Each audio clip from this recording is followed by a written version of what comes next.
Well, a little bit of not a late start this morning. Amy and I were up early, but cleaning the house up. Ava's got friends coming over, and then she's got like a dance or something tonight. So I want to go into the barn, make sure that everything is moving properly. Great news, there's been no issues with any of the babies so far. We got to start bringing the rest of them in over the next week or two. But we are trying to clean the barn up. You've heard me reference this from time to time over the last few weeks. I'm on my way to the paint store right now to get some paint for the barn. We have the mats that will likely be coming in on Monday.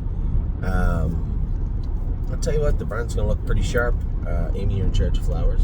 Not watering them because you can't keep anything alive, but just maybe picking them out. Would that help? We need flowers now. It's kind of a spring thing. Is it a spring thing? You have a few little flowers in there. Make it look nice. So that's what's going on today. So, Megan had asked me, and a number of people asked, hey, are you coming over for the filly tonight? And obviously, I feel like a bit of a tool. Our filly's racing for, almost $500,000. But at the same time, a lot has to be done here in preparation of the fall. Things that we want to get done. And if I allow myself to drag my feet, then everybody else will too. So I think rather than put the stress... What's that? Yeah, I'm not speeding. Right? Oh, I am. Yeah, 40. This is a 35? Yeah. Really?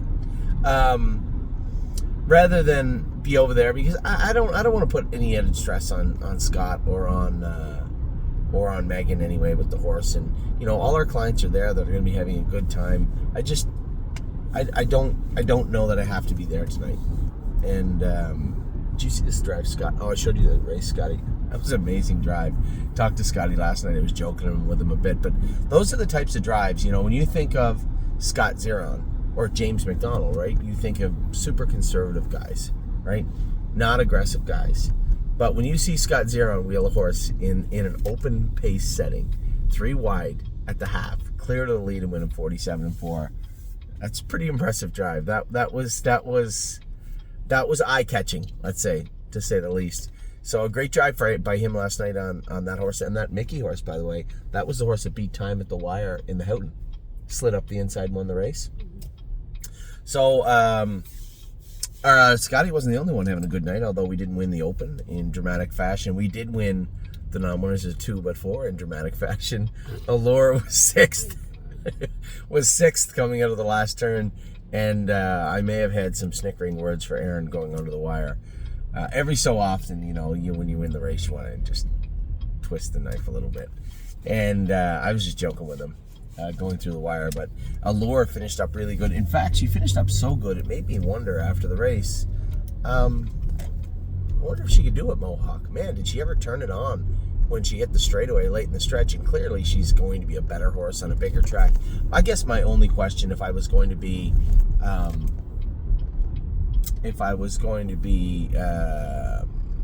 being fair to everybody, would be, is she good enough for Mohawk?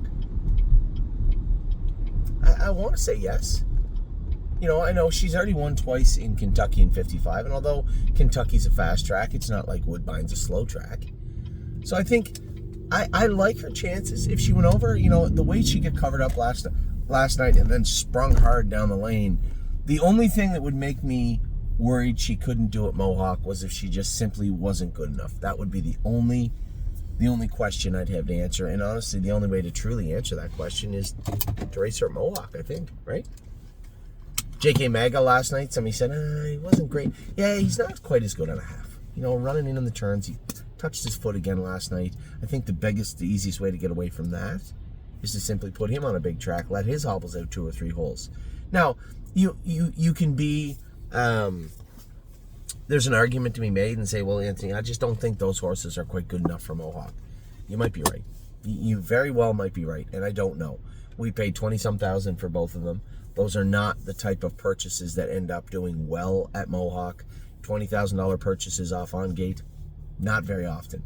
But when I look at Allure, here's a filly, it's already shown speed. And keep in mind, when she shows 55 and then shows that terrible line where she bled, I have to believe that there was a little bit of bleeding going on before that, right? She might have raced so poorly you had to check, but unless somebody had said, no, we looked all the time, which I really find it hard to believe, I would say that maybe she was bleeding a little bit all along. Then they just did a great job of cleaning her up. So now that she's on Lasix, her second start last night was on Lasix, looked quite a bit better than she did her first start on Lasix. And quite frankly, with the pop she showed me, it almost makes me feel like she could do it Mohawk. She got 40,000 Canadian made and 3 wins.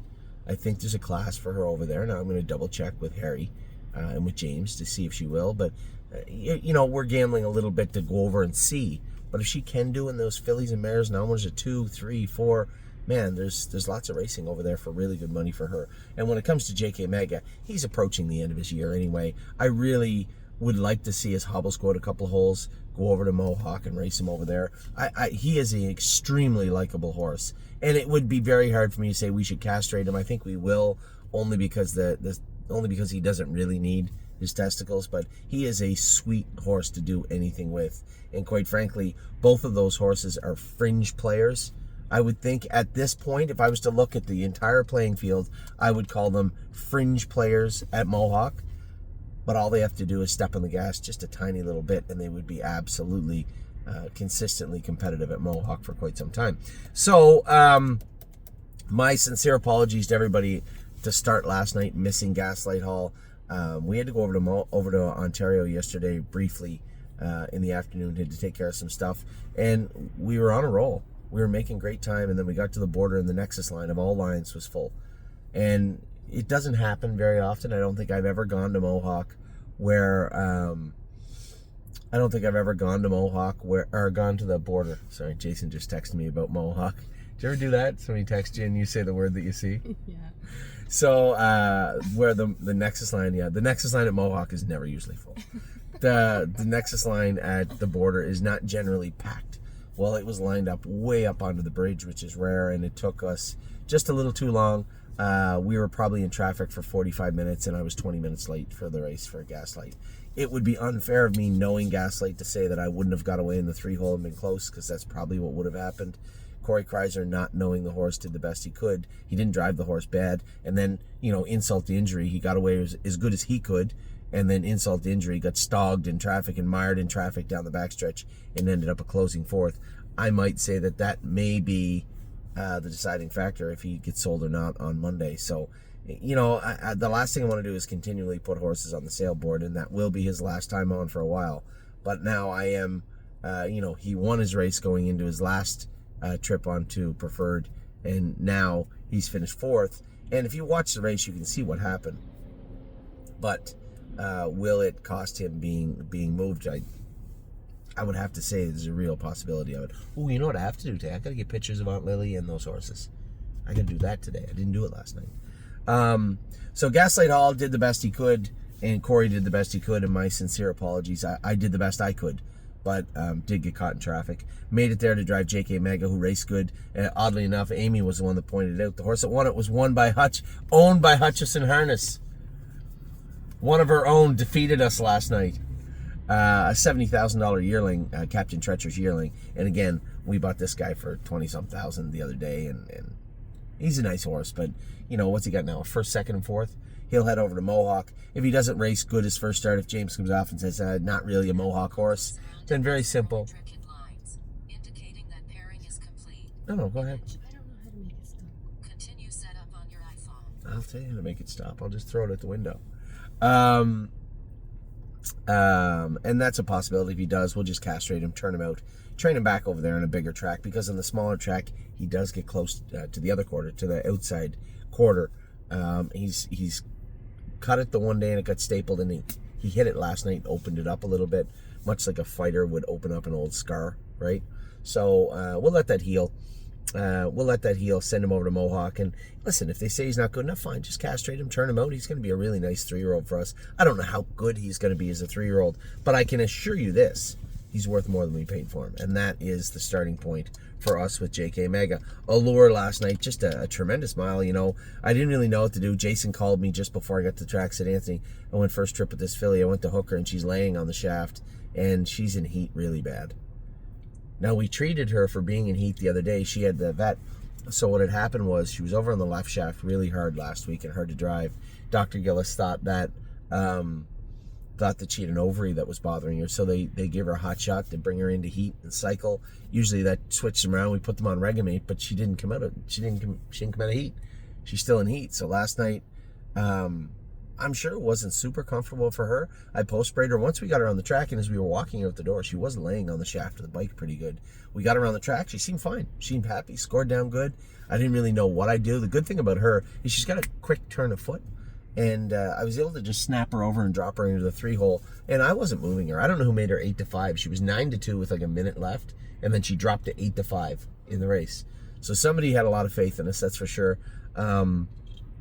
Dropped her over into the 3-hole. I wasn't coming with her again, this knowing she's in heat. Moved her first over last week. That wouldn't have been fair to the filly in any way, shape, or form.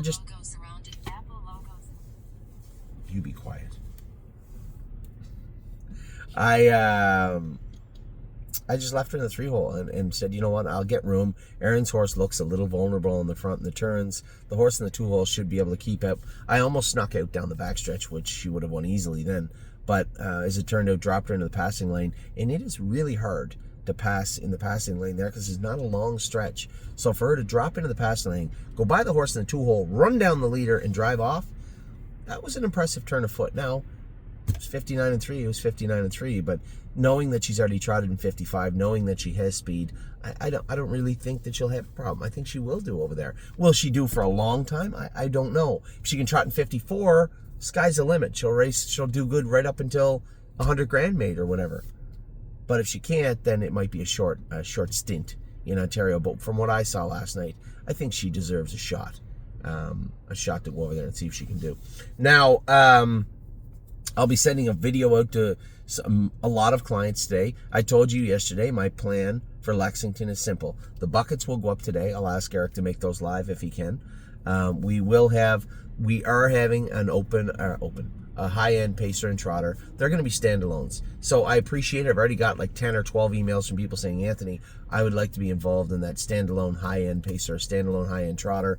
I know you said, I'm not putting them on the site. You're not going to see them because there's not a dollar amount there. It's going to be 6 figures. It's not going to be super, super high.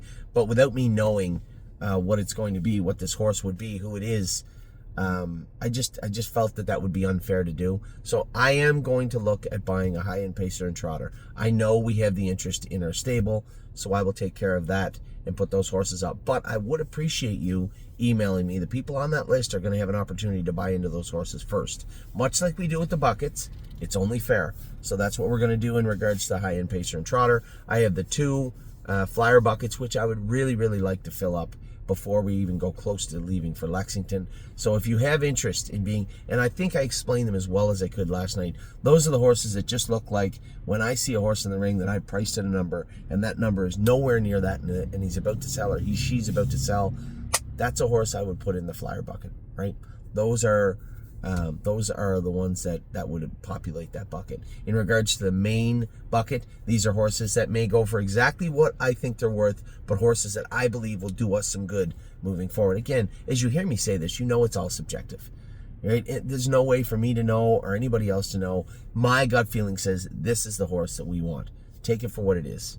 I've been wrong as much or more than I've been right, but I believe we do put the proper value on the horses, and if we can find value and find the horses we want, that's how we're going to populate those buckets. The trotting fillies, it's very simple. These are the easiest horses to sell, and everybody wants a piece of the trotting fillies. That bucket, trust me when I tell you, will be long subscribed for before we ever get near leaving for Lexington. So what I would like help from today is filling up those flyer buckets.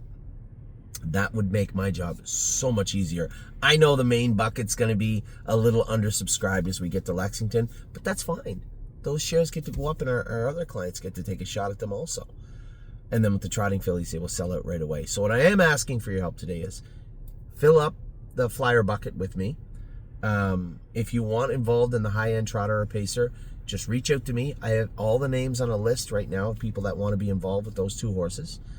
And then with the main bucket, anybody that is in there and anybody that's spoken for any shares in that bucket, you get the horses in that bucket, but you also get first crack at any of the horses that we buy that have shares available in any of the buckets, high end or otherwise, before anybody does in our general population. So with that, I'll let you go tonight. Good luck, very good luck to our crew with Perfect Thought. I'll be watching and fingers crossed for her tonight from post 9. But after watching Scotty last night, I'm sure he can do anything. So I'm sure she'll be fine. And Woodmere Bullet is also racing today also. For me, my job today, start getting the burn in order. We got a sprayer, a paint sprayer. We're going to start spraying the first shed row. We're going to have the mats in place on Monday or Tuesday. We're going to move horses over to the first shed row, flatten all the stalls in the second shed row. The same there. And then by the time we get home from Harrisburg, I want to have the barn looking like a palace. A palace at Northfield. So, take care, everybody. Have a wonderful Saturday. It is a dandy, just a beautiful day here. I hope it's beautiful wherever you are. I will talk to you all very soon.